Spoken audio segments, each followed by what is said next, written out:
As a scientist, I can tell you that Sundays are only 24 hours long. But with NFL Sunday Ticket and YouTube TV, you get every game every Sunday all in one place. That's upwards of 30 hours of NFL in one day. How can there be 30 hours in 24 hours, you ask? I have a theory. Magic.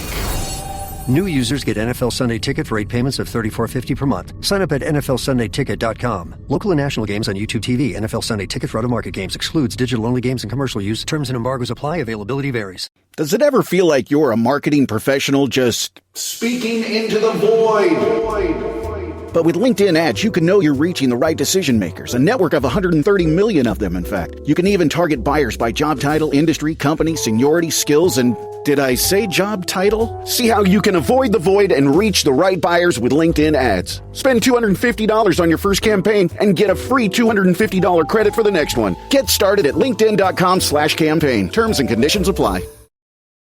The Hilton sale is on. Now through September 29th, you can save up to 20% on stays this fall and beyond. Long weekends, last-minute getaways, holiday gatherings. There's a Hilton stay for all of them. More moments, more experiences, more destinations. Now 20% off for a limited time because it matters where you stay. Don't wait. Book by September 29th and save up to 20% at Hilton.com. Terms apply. Hilton for the stay. This episode is brought to you by Nespresso and Samra Origins by the Weekend Coffee Collection. Introducing Samra Origins. My collaboration with Nespresso is a connection to my roots, to my mother, Samra. Coffee that hits the right notes.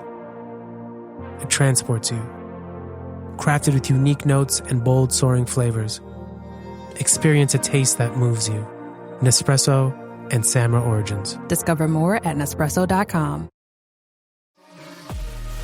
This episode is presented by State Farm. Having insurance isn't the same as having State Farm. It's like expecting the leadership of a team captain on the football field, but getting a sea captain. You wouldn't settle for just anything for your team. Shouldn't it be the same for your insurance? So don't settle for just any insurance when you can go with a leader. State Farm. Like a good neighbor, State Farm is there.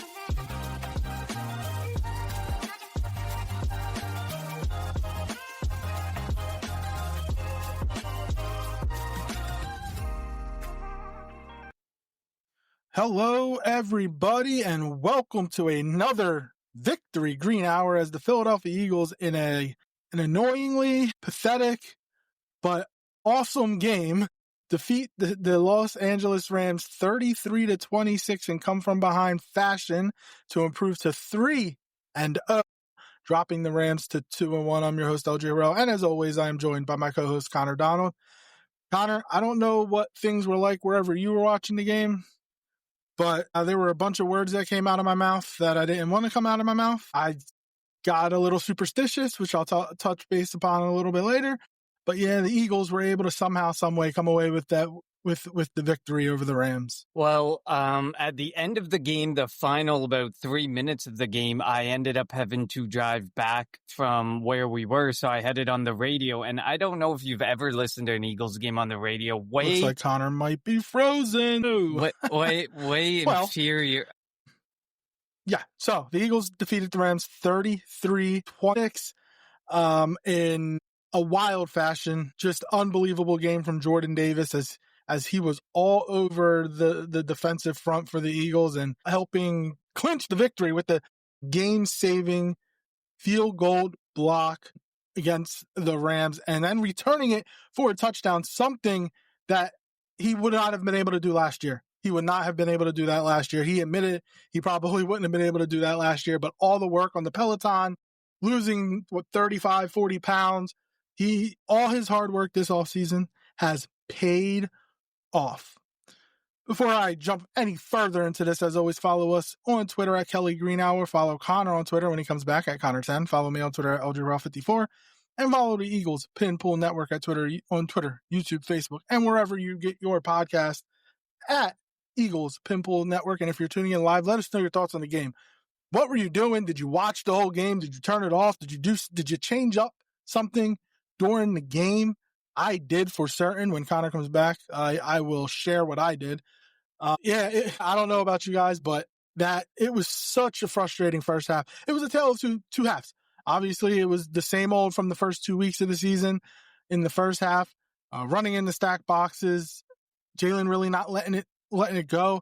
Don't know if that was a Jalen thing, if that was a Kevin Patullo and Nick Sirianni thing, but it was so frustrating in the first half. The first drive, getting the interception by Zach Bond, going down the field, being able to score the touchdown, and going up 7-0. And then after that, it was like the offense was lifeless. They had -1 passing yards in the first half, it's becoming too rare of an occasion, or it's becoming too consistent of an occasion for Jalen Hurts to not have any yards at the half. And it shouldn't be like that. With the amount of talent that we have on the offensive side of the ball, A.J. Brown, Devontae Smith, Dallas Goedert, Saquon Barkley, Jahan Dotson, John Mechie, all the weapons that we have on the offensive side of the ball, Jalen should not be having negative 1 yard passing in a half. But that first half was just super frustrating.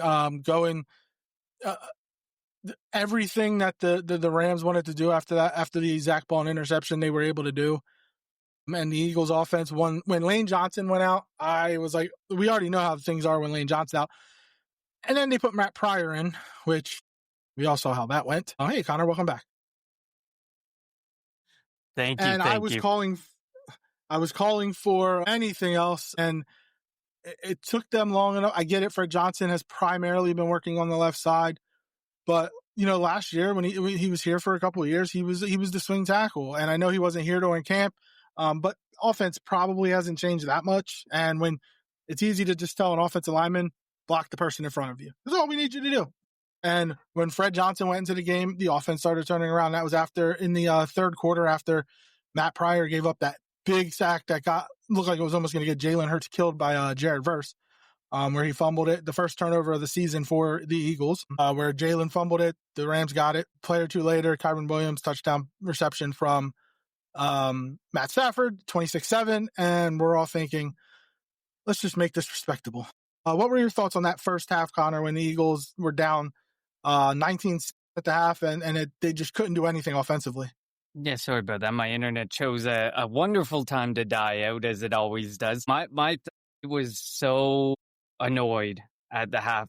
Like you said, I was annoyed that Matt Pryor continued to be marched out there and continued to be given the opportunity. He could not do anything, and it was completely flatlining. I mean, I was going to say flatlining the momentum of the offense, but there wasn't really much momentum for the offense in the first place.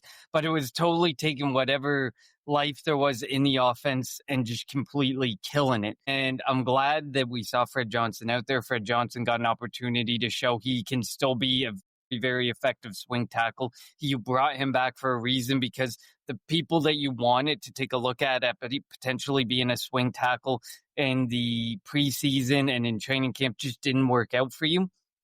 So you brought him back, and it was at a steal of a deal. And I mean, I bet the Jaguars were watching that and kicking themselves in the butt watching Fred Johnson do what he was able to do.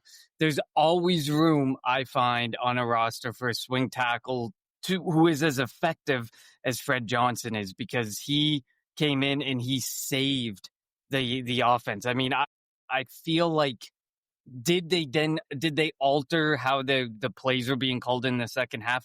Absolutely. But do I think Fred Johnson was a massive swing of the pendulum in the right direction? Definitely, because when Jalen Hurts can feel comfortable and confident with the five guys in front of him, he becomes a much better football player, a much better quarterback.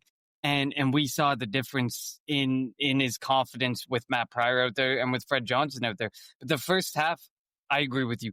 There is no reason in a million years, when you have the names A.J. Brown, Devontae Smith, Dallas Goedert, Saquon Barkley, that you end up in a negative passing yard situation. As a whole, it was just a bad half, and it was just my gut was just saying Kevin Patullo is cannot figure this out. He just cannot figure this out.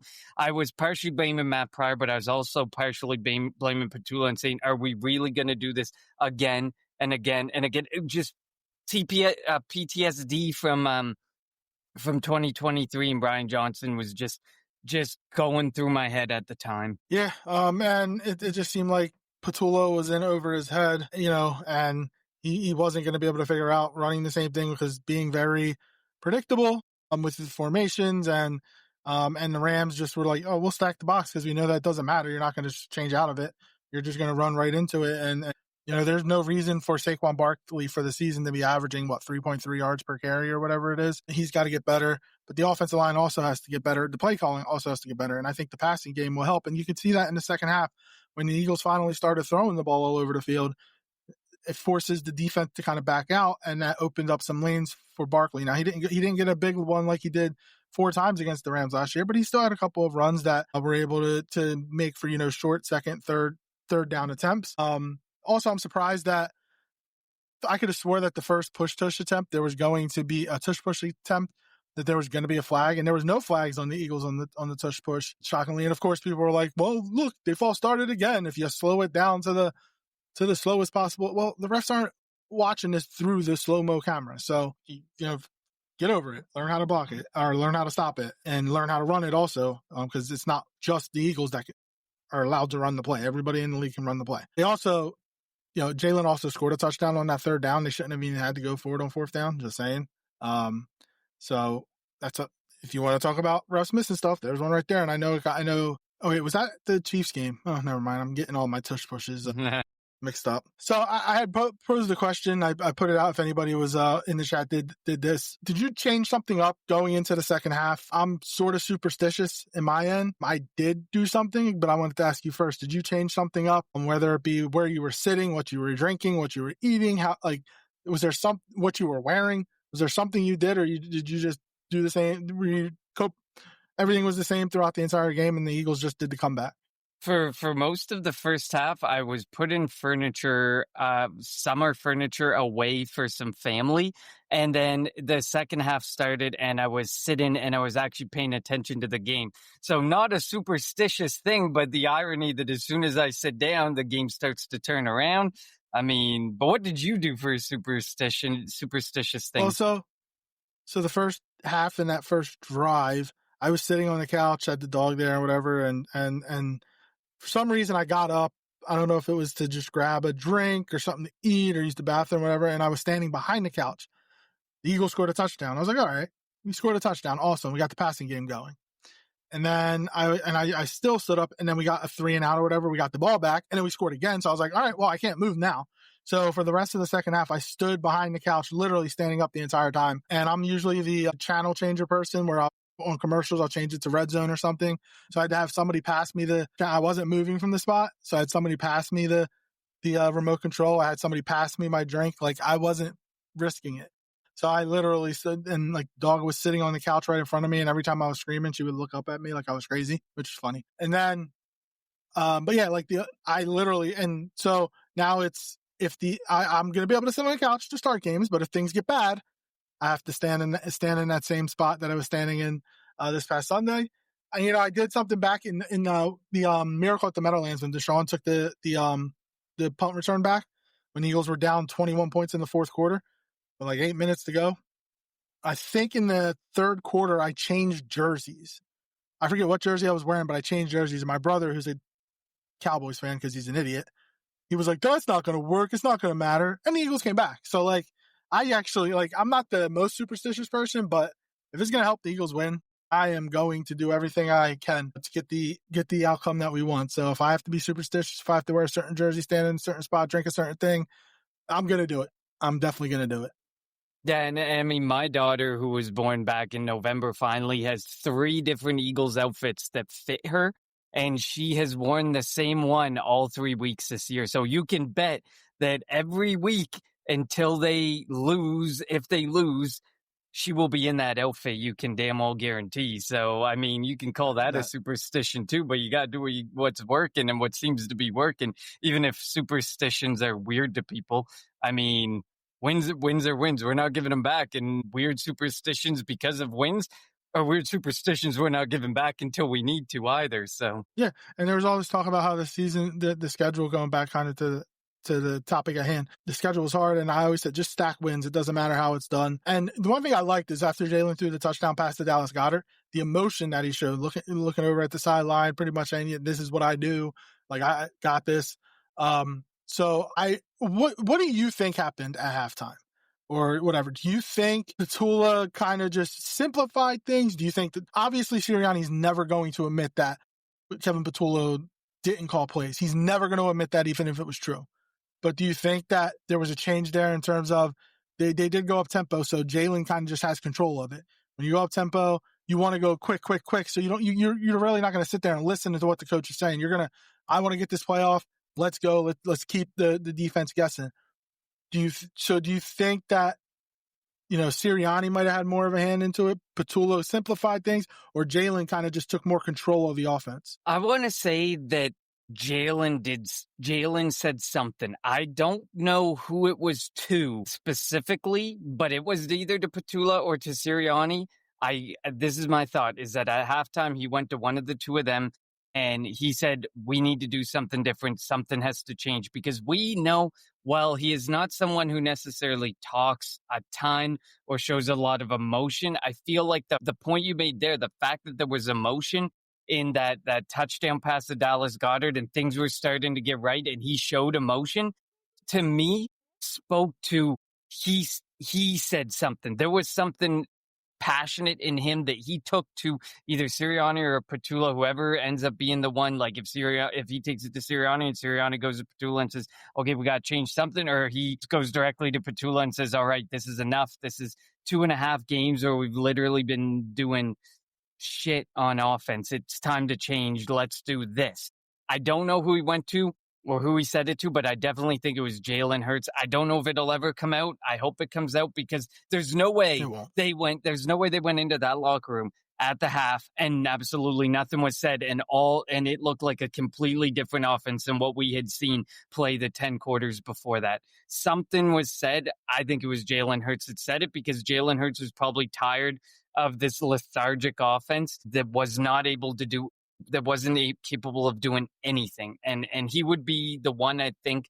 I mean, AJ Brown has said enough without saying, without creating drama, that there's some things that needed to change, but he doesn't strike me as the type that's going up to Petula or Sirianni. It feels like it's Hurts who would have had to have been the one to go up and be like, we got to right this ship, or some other veteran maybe along the offensive line. But this felt like Hurts, the way, just based on the touchdown pass and the way that he reacted and showed emotion that we never see.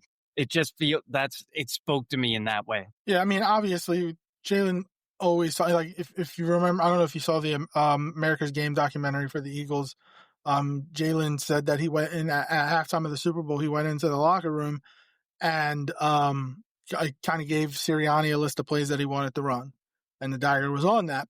So it wouldn't shock me if Jalen did go in there and was like, look, we need to open it up. These are plays that I'm really comfortable with. I know we can get going, and so I want to run these. So yes, but another question is, why did it take so long?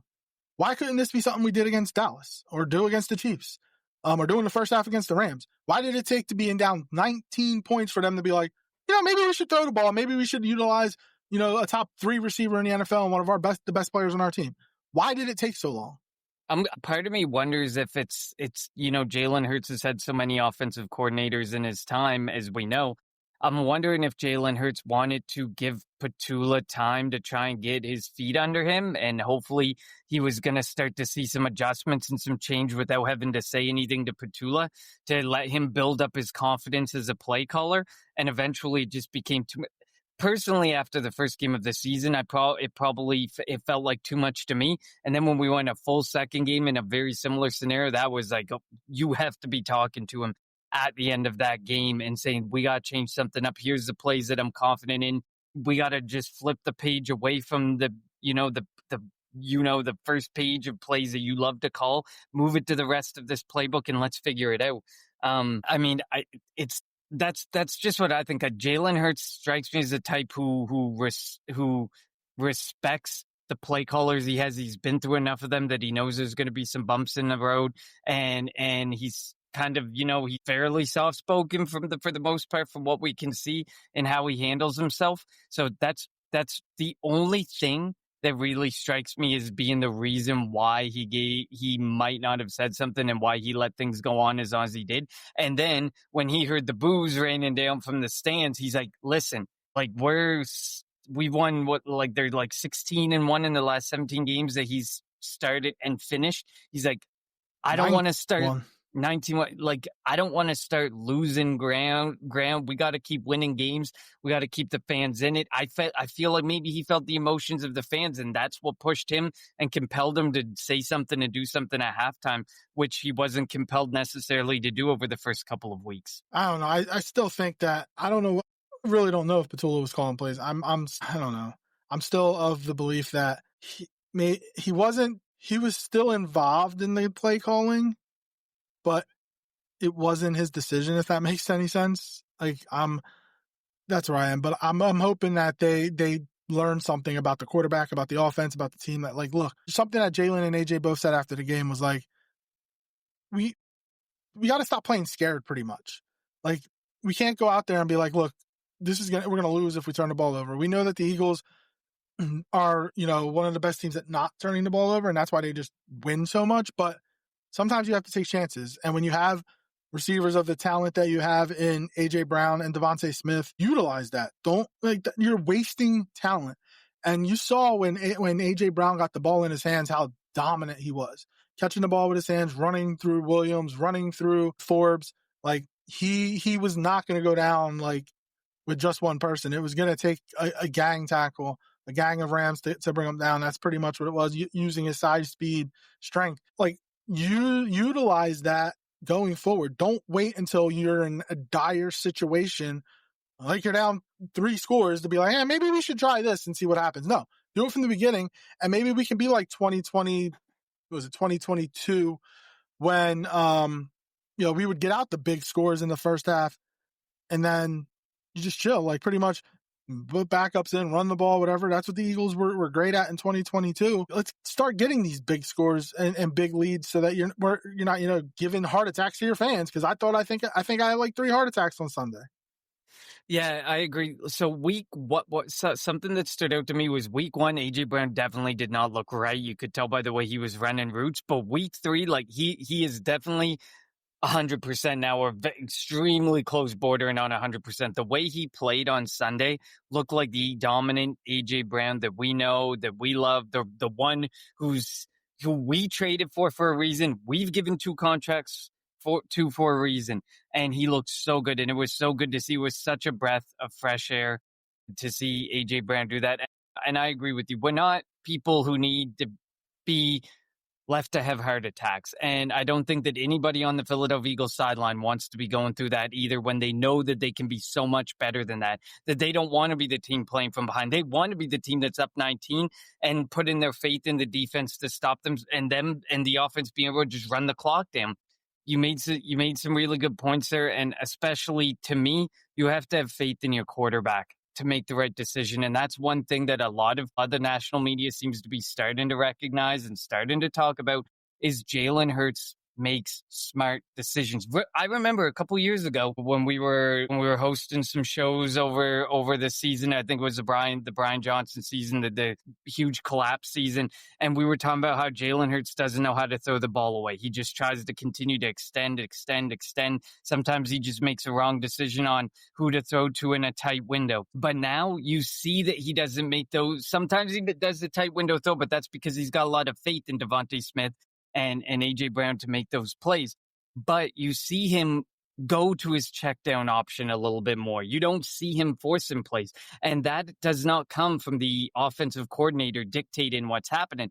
That's from Jalen Hurts improving that aspect of his game and realizing, okay, if I don't feel safe to extend the play with my legs, I got this guy as my check down option. Here's my first option. If I don't like it, here's my second option, check down option. He's got these ideas in his head in the moment based on the play call, but that decision making is not often, in my opinion, set up by the play caller. That's often set up by the quarterback and in his mind what he is thinking of the play based on what he knows of the play. And I really think that Jalen Hurts has improved immensely in throwing the ball away in a bad situation, in deciding to tuck and run in when he sees an optimal situation, in throwing to his check down when he sees the right time. And I think he's gotten light years better than that. Even like you see last year, this year, the year prior to that, the 2022-2023 season with Brian Johnson, where there was the collapse, you just have to have faith. Don't play scared. Have faith in your quarterback. And it feels like Petula's afraid to call plays that open up the offense. If Petula's calling the plays, is afraid to call the plays to open up the offense because he's afraid Jalen Hurts won't make the right decision. But I think Jalen Hurts has come light years in that way, and he is so much smarter than the Jalen Hurts. And he was already pretty smart and cerebral in the past too, but he is definitely better than he was 2 years ago. And I think you even see it in his game a bit even this year. He's still, especially in that second half against the Rams, he's still improving and continuing to get better with that aspect of his game. But one thing I think he does need to work on is just giving his receivers a chance, which he did in the second half. But there are times that he's gun shy. He'll double and he'll look like he's ready to throw it, but then might not be too satisfied with what the coverage is or whatnot, and then he doesn't let it go. And I think that he should do that. Just let it rip and have faith in AJ Brown, Devontae Smith, that if they can't catch it, they'll at least knock it down. They won't cause a turnover. So before we continue to talk about the good, I want to get one of the uglies. The kick returners. What the hell were John Mechie and Tank Bigsby doing? There's a reason why the Eagles brought in, claimed Xavier Gipson. He was good with the Jets at returning kicks and punts. Now he's probably not going to be the punt returner. He's had fumbling issues in terms of punts, but we need somebody that can catch the ball. There was like 5 or 6 muffed kickoffs, and the Eagles starting field position did not help the offense because of Mechie and Bigsby. And the Eagles traded for Bigsby just for that, and he was awful. Mechie wasn't good. So hopefully Gipson can help the Eagles in that respect, if that's the reason why they brought him on. But yeah, what were your thoughts on that? Because I was frustrated beyond belief. Yeah, I mean, they mentioned that this Los Angeles Rams kicker has this like amazing knuckleball kick, and I get it. You might muff it the first time or the second time, but to continuously see, it was pretty much essentially every single return they were muffing it. I don't know if you needed to take a step back and make sure you were certain of the play and certain of where the ball was when you went up to it, but it just felt like they just were not confident going up to it. And I agree with you. You trade for Tank's big, maybe, this is the first year where you're over 75%, where you're almost returning every single kickoff. So you know that some kickers are going to try some different things and they're going to do different things. If you need to take an extra step back, you're back there for a reason. You got some speed, you got some elusiveness. Take that step back, make sure you're ready to make that play and go and make the play. It definitely did not look, Mechie to me, Mechie is not a predominant kick returner. I mean, Mechie so far is kind of disappointed in respects to what I thought we might see from him. But maybe that's why the Texans were so willing to move on from him, was that, while they did have a crowded Dotson was room. the same way. Yeah, it took Dotson true. Pretty much the whole year. So, I didn't expect Mechie to come in here and he's the 4th receiver. Like, let's be real. Absolutely. No, I agree. He's not going to get much opportunity. And I know because of being an Alabama fan, at Alabama, he did do returns a little bit, but like, that might not be his game. This is probably them trying to give him an opportunity to get the ball into his hands to do something, because he has that talent. He definitely does. He's got great speed. He's got the elusiveness. That he's got the capabilities of doing that. You've seen flashes in the limited opportunities he got in Houston to show himself. And then Tank Bigsby, I think, will still be back there. But Xavier Gipson, like I put on our X feed, he ranked 19th in yards per kick return last year. He ranked 17th the year prior. So he's definitely, and that's with guys who had at least 10 kick returns. So that this is a guy he's got tons of speed. He's very elusive. He's a guy that he's not going to do anything for you probably on the offensive side of the ball. He's probably never going to see that part of the field, but he's a guy that hopefully you can put a lot of faith and get in that and get in you much better field position, because the field position was atrocious thanks to Mechie and Bigsby last week. But to your point on the punt return, We've only seen one punt return this year, and it was Jahan Dotson who did the punt return.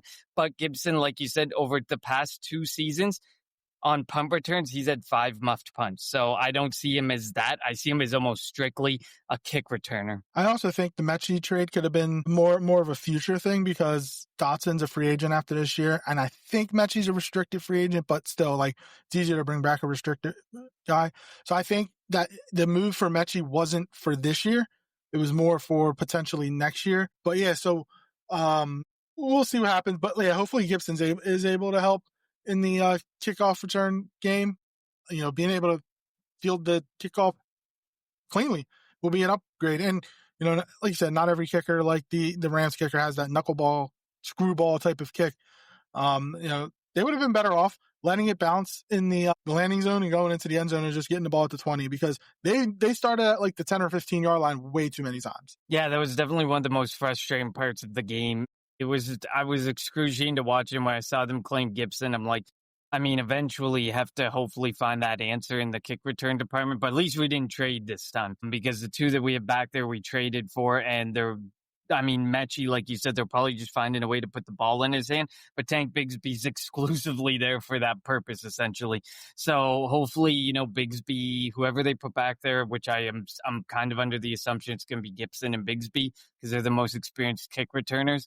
I hope that they can figure it out and work together and become extremely effective kick returners because improving on our field position would be massive for this offense. It's a game of inches. If you get 5 or 10 extra yards on your kick returns and you're more effective on your kick returns, it's going to be a huge help for Jalen Hurts in this offense. I want to talk about the Eagles defense. They did a good job. Now, I know that the Rams put up 26 points, but they held the Rams to field goals on 3 possessions, that if they turned into touchdowns, the Eagles probably lose the game. And the fact that they were able to hold them to field goals, this was like the Green Bay game last year in week 1, where the Eagles turned the ball over the first couple possessions. The Eagles defense held them to field goals, and it was able to help the Eagles stay in it.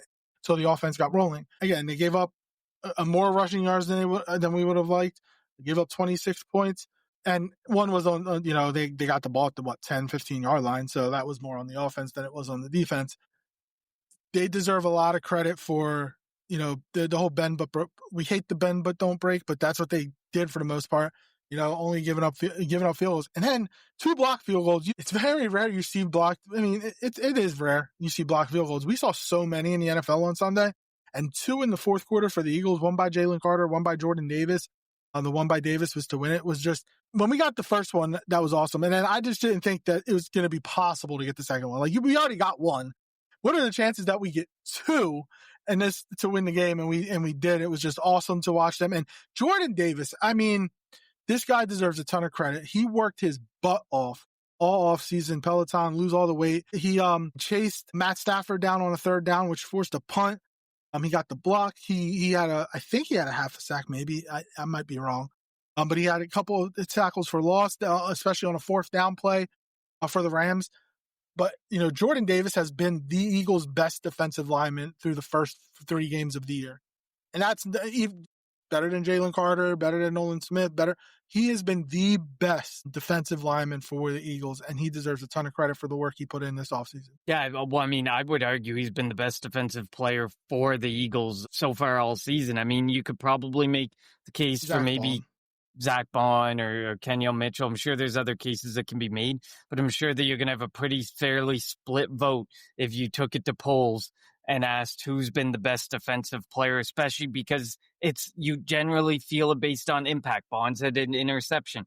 Jordan Davis finally, by the way, he was given that as a full sack, so it wasn't a half sack, it was a full sack for him. So he had the full sack, he had the block, he had the return. We saw in week 1 when Jalen Carter got kicked out of that game early on, we saw he could have easily had 4 or 5 sacks if he could have just got Dak Prescott into his grasp. But he had a few missed sack opportunities there. Like, he could be having if he had capitalized on those opportunities, he could be one of the best defensive linemen in all of football right now. And I mean, I don't know if it would be a stretch to say he's one of the best interior defensive linemen right now in football because of how he's looking and the impact that he's having on games. You know who deserves a ton of credit? Howie Roseman for giving him the 5th-year option. He doesn't give him the 5th-year option. The way Jordan Davis is playing right now, Do you know what his contract would look like? Like, be huge. We're already going to have huge. to pay Jalen Carter. I mean, we're going to have to pay Jordan Davis. I mean, at this point, remember, a lot of people were calling Jordan Davis a bust. A lot of people wanted them to take, or thought they should have took Kyle Hamilton over him. And look at that Baltimore defense. I'm not saying it's Hamilton's fault, obviously, but that defense is really bad. Maybe that these guys are in the positions or in the spots that they're supposed to be in the spots that they're supposed to be. And Jordan Davis is flourishing right now in this defense. And if he can keep this up throughout the entire year, he's pretty much he's playing double the snaps he played per game last year. So you mentioned week 1, he played like 86% of the snaps in that game. And that's not like, he didn't go into that game thinking, yeah, I'm going to play this many snaps. No, Jalen Carter got kicked out before the very first play. So he was forced into that, and he didn't allow that to affect him, and he hasn't allowed that to affect him this year. He's been playing really great football, and he's even talked about, like, if it was last year, he wouldn't have scooped and scored. B, he wouldn't have been able to do an interview right after like he did with Mike Garafolo from the NFL Network. So like he's just been really good. You mentioned it, one of the top 2 or 3 best players on the Eagles defense right now. Him, Ball, Q. Speaking of Q, he kind of was on Devontae Adams' duty, and it was the first time in his career he spent, I think over 75% of the snaps. It was over 60% shadowing somebody. Yeah, so he played every snap on the defensive side of the ball. It was Q, Cooper, On, and Reed, I think. I thought Jalen Carter played 100% too. I don't think he played 100%. Maybe he did. I thought he was a snap or 2 shy, but it does, like, He was out there. He shadowed Devontae Adams most of the time. That held him to 2 catches for 12 yards. Adams' touchdown was on Reed Blankenship, and it probably should have been an OPI, but a vet like that's never going to get that call. Puka Nacua is really good. Did Puka Nacua things. Q can't cover on both. That's all I'm going to say. Q can't cover on both. Adoree Jackson was out there until he got hurt, and then Jacorian Bennett. Now he's hurt this weekend, which we'll talk about later this week. Will be interesting without 2 of your top 4 cornerbacks, since Bennett and Jackson most likely won't play. So we'll see what the Eagles decide to do there. We'll hopefully have more answers on that by the time we meet with you next and we go over the Eagles Tampa game. But yeah, like, what are your other thoughts on the defense? I do love that Zach Bond and Jahad Campbell are pretty much like the same type of person, and you can interchange them. There were a lot of plays last year where Bond would be the one that was blitzing. Well, Campbell did a lot of blitzing, and like, you can just interchange them. You don't know which one's coming.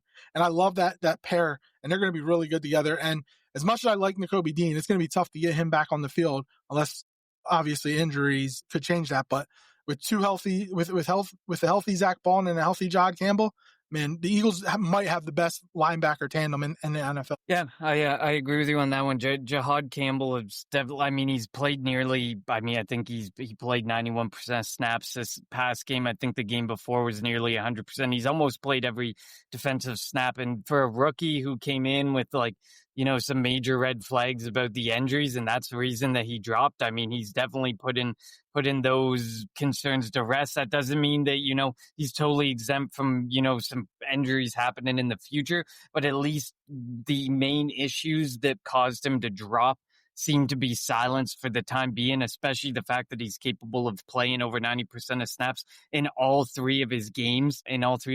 So, Jahad Campbell, like you said, Bond and Campbell are so impressive together. They move so quickly. They're so sticky in coverage, which is really impressive to see for linebackers.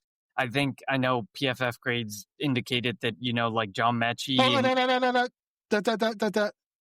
Don't ever bring up PFF grades again after that game. They are terrible.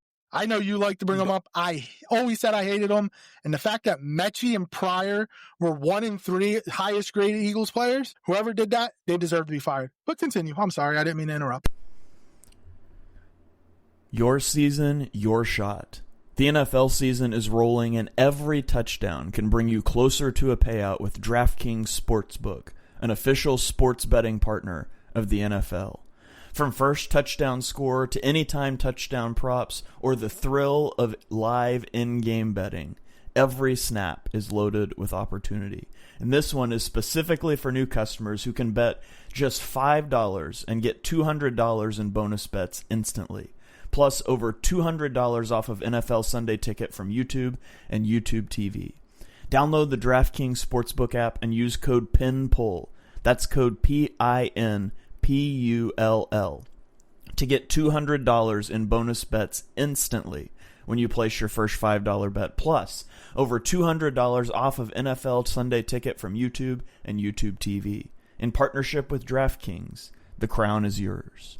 Gambling problem? Call 1-800-GAMBLER. In New York, call 877-8-HOPE-NY or text HOPE-NY. That is 467-369. In Connecticut, help is available for problem gambling. Call 888-789-7777 or visit ccpg.org. Please play responsibly. On behalf of Boot Hill Casino and Resort, Kansas, 21 plus age and eligibility varies by jurisdiction. Fees may apply in Illinois. Void in Ontario. Bonus bet expires 7 days after issuance. See sportsbook.draftkings.com/promos. NFL Sunday Ticket offer for new subscribers only and auto renews until canceled. Digital games and commercial use excluded. Restrictions apply. Additional NFL Sunday Ticket terms at youtube.com/go/NFL Sunday Ticket/terms. Limited time offer. When your investors, customers, and workers demand more from your business, make it happen with SAP. The AI-powered capabilities of SAP can help you streamline costs, connect with new suppliers, and manage payroll, even when your business is being pulled in different directions. To deliver a quality product at a fair price while paying your people what they're worth too, so your business can stay unfazed. Learn more at sap.com/uncertainty. Mint is still $15 a month for premium wireless. And if you haven't made the switch yet, here are 15 reasons why you should. 1, it's $15 a month. 2, seriously, it's $15 a month. 3, no big contrast. 4, I use it. 5, my mom uses it. Are you playing me off? That's what's happening, right?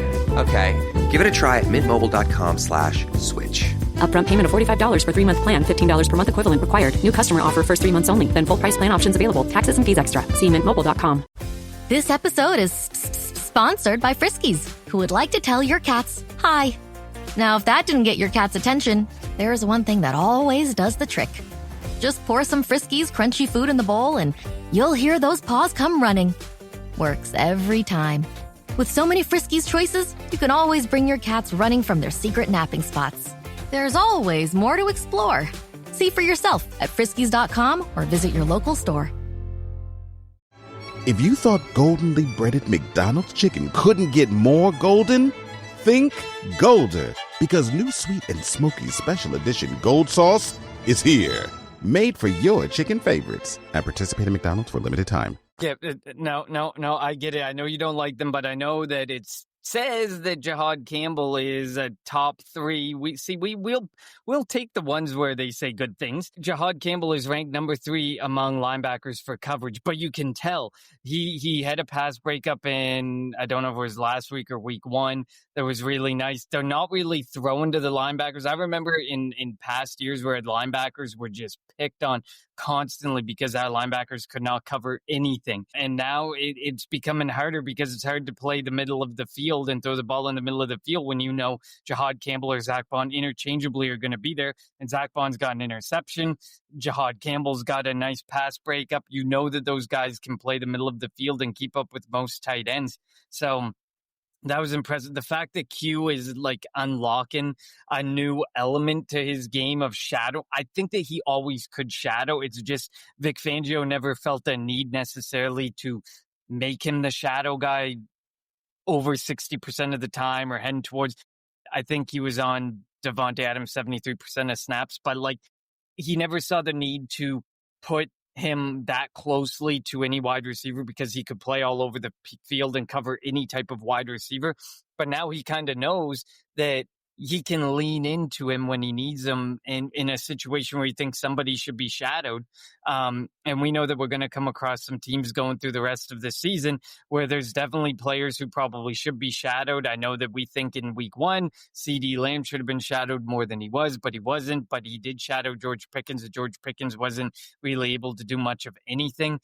So we do see that he's like unlocking further elements to his game, which is really good to see because that's what you like to see in an all-around cornerback. And I mean, we cannot speak highly enough about how much of a home run Howie hit with Cooper DeJean and Kenyon Mitchell in deciding to double dip at the defensive back position in that draft and take Cooper DeJean when he was fallen.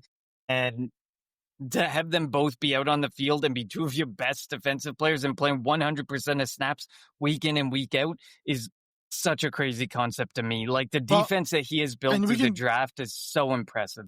Yeah.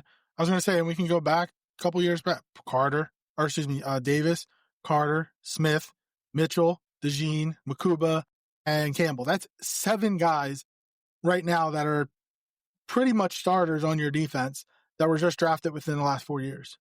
Like, that is insane, an insane hit. And then, Mauro Jomo is also getting playing time. He was included in that Jalix hunt, getting his starter, just the amount of hits that he has on that. And then this week, we could potentially see Kaylee Ringo or Mac McWilliams play and see what they do. Also draft picks. Reed was an undrafted guy. So, just the amount of hits on the defensive side of the ball for Howie Roseman, it's insane, his hit rate. Now, he's obviously not perfect. You don't, I mean, for me, the amount of teams who put a bunch of money on one side of the ball, and then you can clearly tell how weak they are or inferior they are based on the lack of investment on another side of the ball, is very prominent around the NFL. So the fact that, how often are you going to be able of Howie? What happens when he starts when it pivots the other way and he's paying all the defense and he has to start building his offense through the draft and being cheaper on that side of the ball? Is it going to look the same as what he was capable of doing with his defense? It's going to be really interesting, because when you look at the offense, they do a great job in the trenches. Well, they rarely go to free agency for the trenches. They pretty much just nail those positions. And obviously, shout out to Jeff Stoutland. Stoutland U produces an amazing talent for the players that come in. But a lot of the rest of the players, I mean, Jalen Hurts was a draft pick, but Saquon Barkley, free agent. AJ Brown was brought in through a trade. Devontae Smith was a draft pick. Dallas Goedert was a draft pick. But two of the biggest pieces of our offense, if not the two biggest pieces of the offense outside of Jalen Hurts, where you had to go out there and you had to acquire and you had to give them huge money contracts. So it'll be really interesting to see when it flips the other way, because we know, like you said, Jordan Davis, Jalen Carter, Cooper DeJean's going to be due to get paid. Quinion Mitchell's going to be due to get paid. Mauro Jomo eventually is going to get paid. Nolan Smith. There's so many guys. Eventually, Jalix Hunt, maybe even eventually. The way the edge market. Kobe Dean, maybe. Yeah, the way the edge market's going too, Jalix Hunt will, if he continues to excel in his game, same with Nolan Smith, those contracts go exponentially and going up a 90-degree angle on a hurricane or a 90-degree angle on a mountain. They go fast. So it'll be interesting to see. But shout out to what he's been capable of doing. How he's also anticipating that by, I think, 2029, a media rights deal, the salary cap will just explode through the roof. Obviously still, I mean, Lane Johnson will be gone. Saquon may be gone. AJ is still young enough. He might be here. You never know. We'll see. But Dallas Goedert will be gone. He'll have guys that he can replace, but they also should have the flexibility, because the salary cap should be ridiculously higher than we can even imagine right now. All right, so before we finish up, big news that hit the wire surprisingly today. The Houston Texans released former Eagle safety C.J. Gardner-Johnson. Now, as we know, CJGJ has been with the Eagles twice. The Eagles have been to the Super Bowl twice, won one, lost one. So whenever he's an Eagle, the Eagles go to the Super Bowl. He's also played on 4 different teams in the last 4 years or something like that. 4 and 5, 5 and 5, whatever it is. So there are pros and cons to the potentially bringing him back, and we're not really sure if he can. There's a bunch of different things out there. People are saying he can't re-sign here because he hadn't played 4 games with the team that got traded. People are saying that doesn't really matter because he was released. I will let you start, and then I'll give my opinion on it. What are your thoughts on that? Would you bring him back? What do you think? I think we can bring him back. I'm of the ilk, based on what I'm seeing of people defending their position. The people who are being forced to defend their position are the accredited media members, the ones who are spitting out. Let me ask it this way. Okay. The rule's not there. Yeah. If the Eagles are allowed to bring him back, would you bring him back? No. I don't care about the rule. Just say that rule doesn't exist, and he's a free agent. The Eagles can sign him if they want to sign him. Bring him back or no, and why? No, I wouldn't bring him back. And the reason is the Eagles have a clear, like, we're very critical of him. The Eagles have an infatuation and a love for Reed Blankenship. He's going to get an extension. He's going to continue to remain one of our starting safeties. And to what will be we will continue to criticize him likely through his next contract that he gets with Philadelphia, because we don't think he is an all-around safety that's necessarily worth keeping. But obviously he has some pros to his game, but there's quite a few cons to his game as well. We've seen him be the guy. We saw him give up a huge touchdown this past weekend alone. OPI. Just saying. I will give him credit. There was an OPI. I agreed, but to the same point, like maybe there's a chance it doesn't get to the OPI if the proper coverage is there. It's tough to say, but the Eagles love Reed Blankenship. He also shouldn't have been covering Adams. Yeah, the Eagles love Reed Blankenship. They're not going to move off of him. Andrew Makuba is clearly stepping up in a huge way. We talked about Jahad Campbell a lot, but Makuba is playing a much better game. Like, he completely left Sidney Brown in the dust with the safety 2 position. And like, you just see, like, what I saw went from the reporting from, I can't remember his name now, something Wilson. He's one of the beat writers there for the Houston Texans. Basically, it was like he was already demanding a trade. He wanted to blitz more. He was criticizing his other secondary teammates. I mean, we're a young defense. If he brought the energy and didn't, leave waste everywhere as he went, I'd bring him. I would consider it, but I don't think that he would get the playing time he wants. I don't think he would be happy here.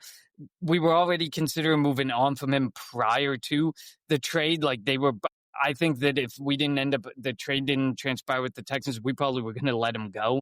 We were going to end up cutting him. So I wouldn't bring him back. Those are just a multitude of reasons I see. I get we've been to the Super Bowl in those games, the energy that he brings, but I feel that there's a lot with this defense that we're not lacking the energy like we were. I don't feel a lack of energy post this Super Bowl, like post the last Super Bowl where we had to bring CJGJ back. I don't feel that energy is lacking on defense whatsoever this go around. So I wouldn't bring him back personally. Would 1000% bring him back. I am a big CJGJ fan. I also think there's a big difference between the Eagles and the Texans. Look at the veteran leadership we have on this team. When he did that little where he called out, he said he hopes that they don't win. He retracted and he said, "I got brothers." He said Lane Johnson would set me straight. He respects Lane Johnson, Jordan Mailata, Zach Ball, Jalen Hurts, like AJ Brown. They have the difference between the Eagles and Texans is the leadership. This team has leadership. Looking at the Texans team, who are the veteran leaders over there? They don't have anybody. Derek Stingley, they don't have what the Eagles have here. And I think, and I'm not saying this is a long-term thing. I'm just saying for this year. The Eagles, if they want to still give Reed Blankenship a contract for some dumb reason, they can. I'm saying just get him for the rest of this year. Dory Jackson stinks. We know that. Jacorian Bennett, we really don't know. Keelan Ringo can't get on the field. If they wanted to say, and obviously I've already said that I want him on the inside because I like that Cooper DeJean be in the middle of the action. But if you had to move Cooper DeJean to the outside, you can put Makuba at the slot or even CJGJ at the slot. But say you put Makuba at the slot, but CJGJ at safety, boom, he's a starter. So I personally think that if they were to bring him back, he would get more playing time than you think.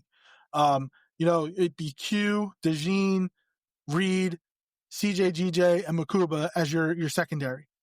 Look at that secondary, and that's better than what they're.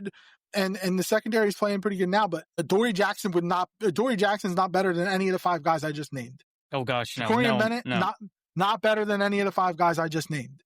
So I'm thinking about this year. I'm not thinking beyond this year. This will be a 1-year deal, and I think that CJGJ will have to realize that this isn't going to be a big time contract. This is going to be an incentive laden. It's not going to be a veteran minimum. He'll get some money, but it's going to be a contract. Look, you're coming in here to play. 2 years with the team, 2 Super Bowls he's been to, and he has respect for the veterans in this locker room. I don't think he would act out the way he acted out in Houston. Houston doesn't have any veterans, and I like D'Amico Ryans. He's a really good coach, but I think that the way that Sirianni controls the locker room, the way that Fangio controls this defense, the way that Howie Roseman controls the team, and Jeffrey Lurie, CJGJ would know that if he were to come back here, he's gonna have to straighten up, and I think he would for the year. Beyond this year, who knows what happens? But I'm talking about just strictly this year. I'm bringing him back. You put him on the field, and you go and play ball. Talk about a versatile secondary that we would have. He was a slot corner. Look, he's not the great, like, he gave up some big plays, yeah, but he's also a ball hawk. And he took a couple of interceptions away from Q last year, but he's always around the football. So I want somebody that can do that. Again, I know that they're going to give Reed an extension, and I'm not happy about that because I'm not a Reed fan. I don't think he's that good of a safety. I think he's a third safety at best. But you're talking about a secondary, you, DeJean, CJGJ, Reed, and Makuba. That's better than any of the five combination that we've put out there the first 3 games of the year. Yeah, that was the scenario that Brandon Gouton proposed, was like the only way they're going to make CJGJ fit and make him happy with his role is probably to have CJGJ be the nickel corner and you kick Cooper DeJean to the outside and then you leave Makuba and Reed Blankenship up top as your safeties. That was the scenario he proposed as seeing the most optimal amount of time playing, where he also might get the opportunity to blitz because apparently he wanted to blitz more and have more of an impact in that game in Houston. How true that is, who knows? But I agree. To me, he reminds me of to use people we criticize quite a bit, Trayvon Diggs and Deron Bland. He reminds me of them because he plays the ball hawk game. He's boom or bust. He's going to either get that pick or he's going to give up a massive play. And we've seen it. We've seen it in his time with us that he will make some big plays. He's had a huge impact, but he's also given up some massive plays. I remember Shane put together like a montage of them on his X, upon the trade being done. And there's a lot of times where he obviously looked, really bad in coverage. And I guess you just got to mask that with the capabilities of a guy like Andrew Makuba over top supporting him, or a guy like, well, probably not Reed over top, but Makuba over top supporting him, or Jihad Campbell and Zach Baum being in the box with him probably would help too. I will also say this. The Texans are 0-3. It's very rare that CJGJ has lost. I mean, with the Eagles, he went to the Super Bowl twice. With the Lions, I know he got hurt, but they went to the NFC Championship game, if I'm not mistaken. He has been on winning team. With the Saints, they were playoff contenders. So I think that them being 0-3 and them not having any veteran leadership in that locker room, and maybe they thought that he could be that guy. Not everybody that's a vet is going to be a leader. And not everybody that's a vet needs to be a leader. Obviously, you would like it, but it doesn't fit everybody's role. And I'm not saying, and like CJGJ is not that type of guy. He more leads out on the field, I think. Like he likes to talk. He's a great talker. But I think if he were to be in a locker room, a team that's 3-0, a team he's familiar with, obviously he won a Super Bowl with, guys that he respects, it would be a totally different thing. That's me personally. Yeah, now, will it happen? We don't know. And I think to add to your point about that, he didn't ask for this trade. He ended up just dealt, and he walked some of the comments back, but you can kind of tell by the comments right fresh off the trade that he definitely was caught off guard by this deal. And that's why I'm not surprised that he asked for a trade, because like you said, they're losing. This isn't a situation he likes. He's maybe not with guys that he respects and is used to playing with, and maybe he doesn't like the coaching style. So, people were shocked that he would have requested a trade. He didn't request the initial trade in the first place. He didn't want to be a Houston Texan in the first place. So, what I thought was when Saquon got the extension or the more money, he kind of probably went to Howie and was like, "Can I get more money?" And Howie's like, "We can't fit it in." And he was like, all right, well, because on one of his streams, he did say, he knew he was going to get traded. He just wanted to go somewhere where he can win.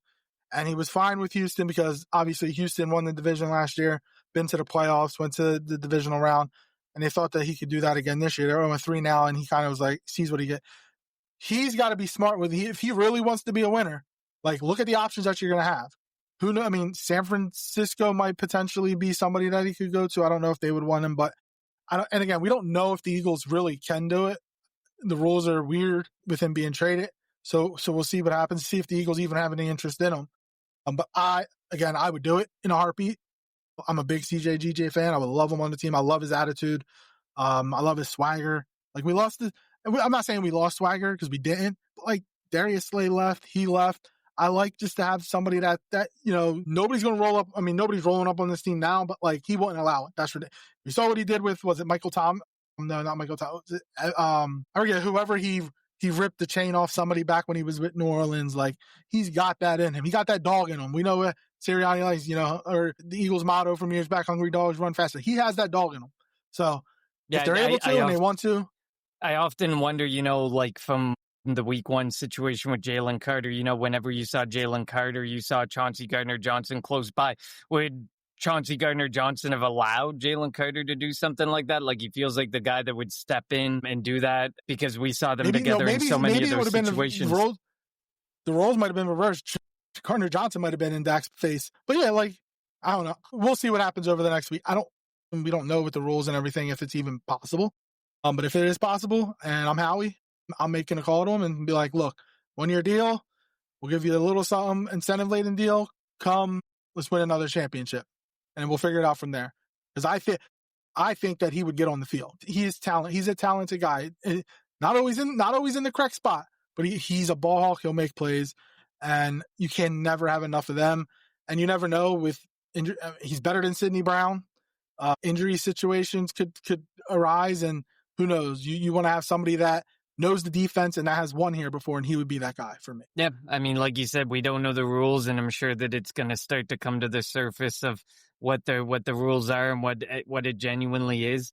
On the flip side of that, like I said already, if they were ready to let him move on, we don't know totally if it was because of the financials and the options that we're going to set in each September that we're going to pay him more money anyways. We don't know what was driving the want to get rid of CJGJ. But I mean, if you have that drive to move on from him, I get your logic of putting the best 5 DBs that you possibly could have, and that would be a superior, better 5 DBs than we're putting out there week in and week out right now. But I just don't, there's something in how it all went down that I just don't know if I would see Philadelphia even really picking up the phone unless, a couple weeks passed and it doesn't look like he's going anywhere. Maybe Howie might then pick up the phone, but I don't think he'd be the first one to pick up the phone and say, hey, Chauncey, what's up?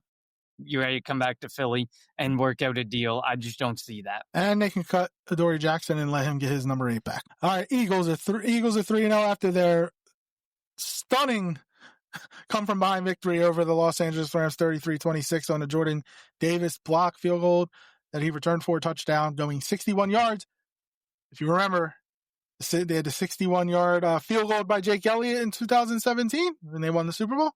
And wasn't Deshaun's punt return 61 yards? There's another 61-yarder there was another, there was right. 360. Might be right. There were 3 61-yard plays, and this was the third one, and that resulted in Eagles victories. Thank you all for tuning in. We will be back later this week to get you set for the Eagles and Tampa Bay Buccaneers, the battle of 2 3-0 teams in 150-degree heat in Tampa, Florida, 1 p.m. The Eagles are probably going to be wearing their green jerseys and probably going to die on the field because we always play Tampa in September in Tampa.